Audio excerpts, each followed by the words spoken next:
میں رمضان میں اعتکاف میں تھا اور صبح چاشتے کی نماز میں کچھ ایک خیال آیا.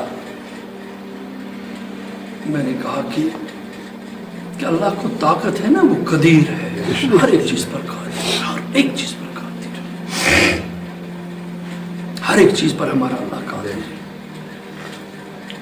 کہ جس وقت ہم نے کسی گناہ میں قدم رکھا نا,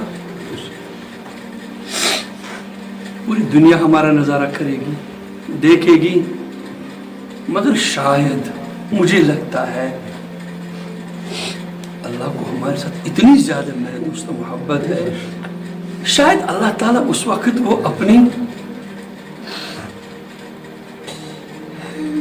وہ پردے کی چادر ہمارے اوپر ڈال. میرے بندے تو غفلت میں ہی گناہ کرتا ہے, مجھے معلوم ہے, مگر میں نہیں چاہتا میرے بندوں میں سے تجھے کوئی دیکھ لے.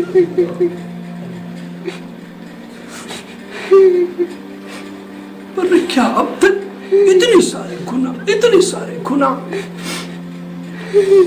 مگر آج تک اللہ نے ہم کو اپنی رسوائی سے بچایا. بس اس میں میرے باپ کا کوئی فضل نہیں, میری ماں کا کوئی, میرے دوست کا کوئی ہاتھ نہیں. اگر ہاتھ ہے وہ میرے اللہ کا ہے. بالفاظ دیگر اللہ فرماتے لوگوں تم آؤ میرے بندے کو بے عزت کرنے, مگر میں اپنے بندے کو بے عزت نہیں دوں گا, میں بے عزت نہیں دوں گا.